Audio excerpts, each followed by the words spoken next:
Good morning on this Wednesday in Lent. We continue to follow the road of a disciple as we read from Mark chapter 10 once again, and we read today the last portion of that chapter. Mark 10 verse 46 to 52. Then they came to Jericho. As Jesus and his disciples, together with a large crowd, were leaving the city, a blind man, Bartimaeus, that is, the son of Timaeus, was sitting by the roadside begging. When he heard that it was Jesus of Nazareth, he began to shout, "Jesus, son of David, have mercy on me." Isn't it amazing? The one who can't see sees exactly who Jesus is. Many rebuked him and told him to be quiet, but he shouted all the more, "Son of David, have mercy on me." Jesus stopped and said, "Call him." So they called to the blind man, "Cheer up, on your feet, he's calling you." Throwing his cloak aside, he jumped to his feet and came to Jesus. "What do you want me to do for you?" Jesus asked him. The blind man said, "Rabbi, I want to see." "Go," said Jesus, "your faith has healed you." Immediately he received his sight and followed Jesus along the road. Thanks be to God for his word to us today. Jesus is on the way to Jerusalem. This is the last incident that Mark tells us about before Jesus will send the disciples to go and find a donkey for him to ride on and enter into the city.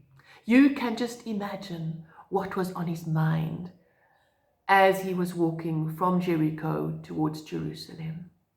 This Passover would not be like any other. This Passover, he himself would be the Passover lamb, sacrificed for the sins of the world. And it would be a harrowing experience, emotionally, spiritually, physically.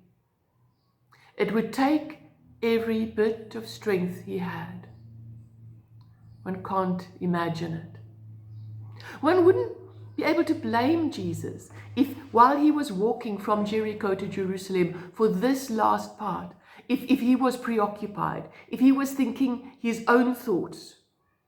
But walking through Jericho, huge crowd of people around him, he hears a man call out, "Jesus, son of David, have mercy on me."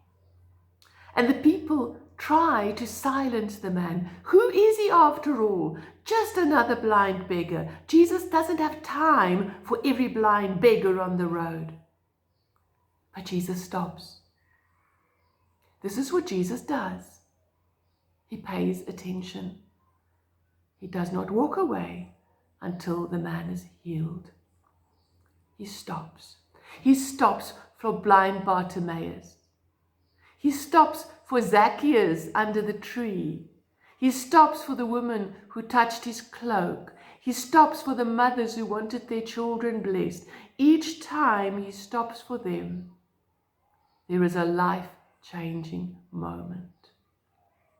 None of their lives will ever be the same again because Jesus stopped for them.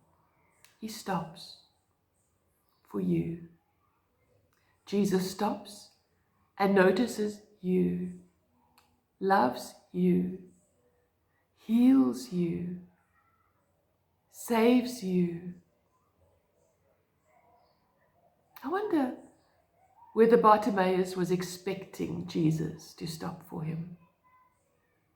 Was he shocked when Jesus did call out to him and say, "Come, what can I do for you?" What was he expecting? But Bartimaeus needn't have worried about any of that because Jesus is true to his word. You remember the other day when we were reading the previous portion of Mark 10, we were reading that Jesus said, the last in the kingdom will be first, and those who are first will be last in the kingdom.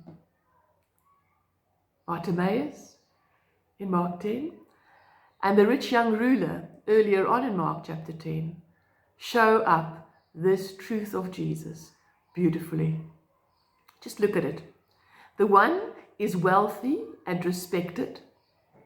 You'd expect him to be named. He is a somebody, but he has no name in the story.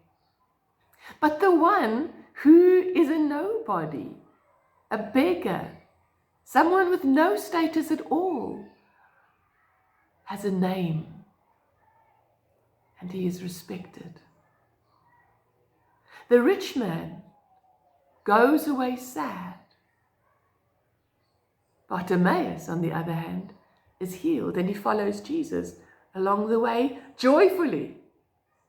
Those who are last in this world turn out to be first in the kingdom. And those who think they are first will actually come last. So Jesus calls Bartimaeus. The people, the disciples, the crowd try to stop him. They're on their way. They don't have time to stop for some insignificant nobody. Jesus was going to walk right past, but Bartimaeus refuses to be ignored. He calls louder. The crowd, the disciples, have no time for him. But Jesus sees him. Jesus stops. And Bartimaeus responds by throwing off his cloak and stepping up to Jesus. That's a brave move for a blind man. There's a crowd all around.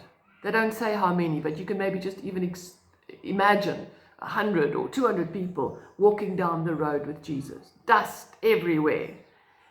And this man throws off his only belonging, his, what you could really call his security blanket. His cloak would surely be lost in the crowd if he had thrown it off and he'd remained blind.